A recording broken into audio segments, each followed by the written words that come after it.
Hello everyone, स्वागत है आपका हमारे इस चैनल माय सुपर बाइट्स के स्टडी बाइट्स में। आज के इस वीडियो में हम बात करने वाले हैं आपके आरपीसी सेकंड ग्रेड का जो एग्जाम है उसमें हिंदी सब्जेक्ट के ग्रामर पोर्शन के बारे में। और इसमें ग्रामर का जो हम टॉपिक ले रहे हैं वो है वर्ण विचार। सबसे पहला टॉपिक है आपके सिलेबस में सेकेंड ग्रेड के एग्जाम में। तो आइए जानते हैं वर्ण विचार की परिभाषा। वर्ण विचार को समझने से पहले वर्ण किसे कहते हैं?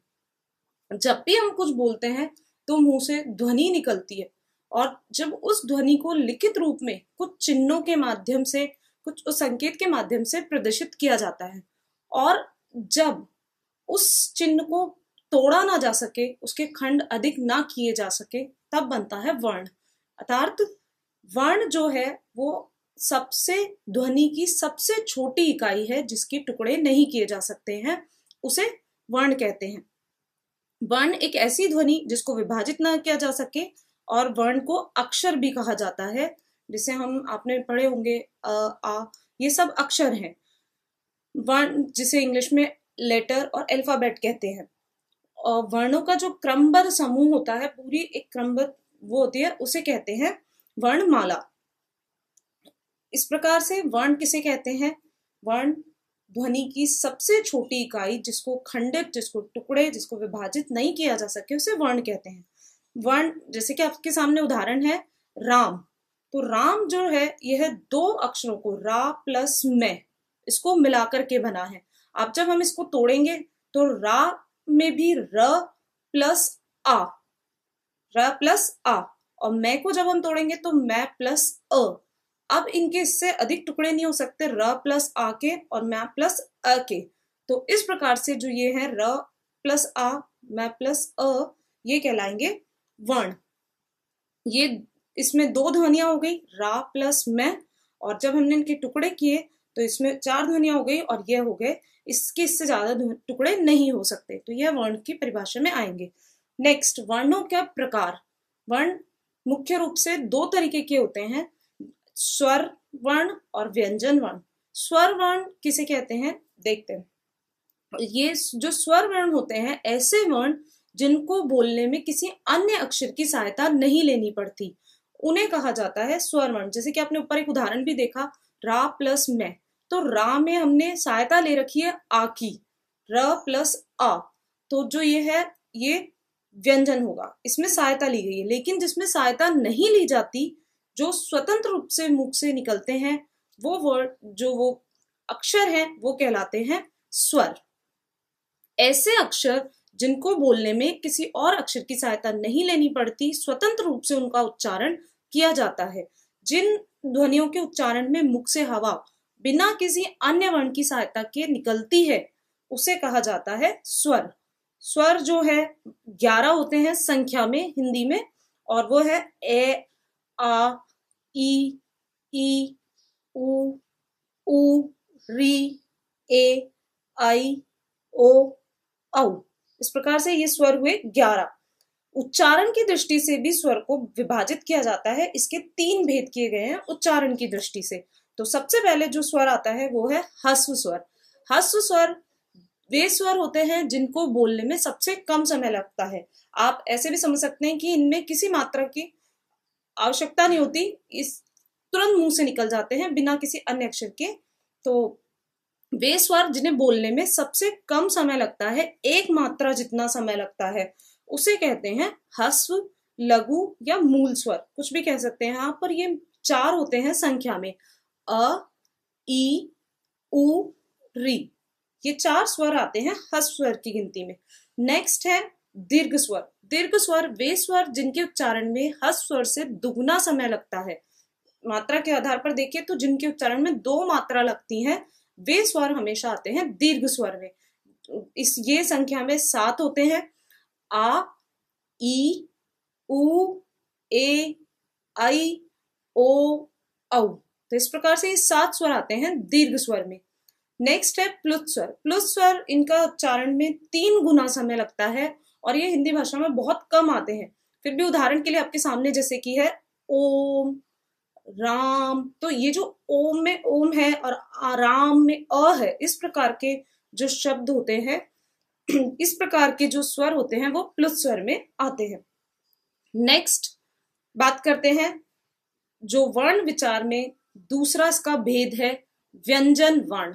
व्यंजन वर्ण जैसा कि अभी आपको मैंने ऊपर भी बताया था रा प्लस में, उसी प्रकार से जिन वर्णों का उच्चारण बिना स्वर की सहायता के नहीं किया जा सकता, जहां पे किसी अन्य वर्ण की आवश्यकता पड़ती है, अन्य वर्ण के बिना उसका उच्चारण नहीं होता है, उन्हें व्यंजन कहते हैं। उन वर्णों को, उन अक्षरों को व्यंजन कहते हैं जो किसी अन्य वर्ण के साथ आते हैं। उच्चारण की दृष्टि से जो व्यंजन है ये भी 3 प्रकार के होते हैं। इसमें सबसे पहले आता है स्पर्श व्यंजन। स्पर्श व्यंजन का उच्चारण कंठ, तालु, मूर्धा, दांत और ओष्ठ के स्पर्श से किया जाता है।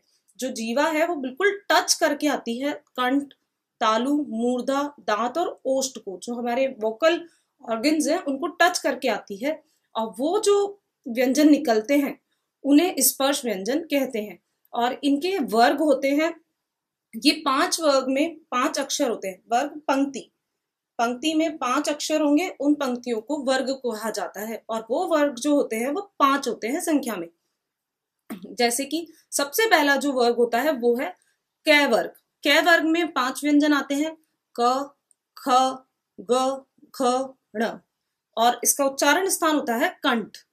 चै वर्ग में भी 5 वर्ग जो आपको बताए हमने, 5 वर्ण आते हैं। इसमें आते हैं च, छ, ज, झ, झ, और इसका उच्चारण स्थान होता है तालु। टे वर्ग ट, ठ, ण, न, ड, इसमें मूर्धा को टच करके बाहर निकलते हैं व्यंजन वर्ण।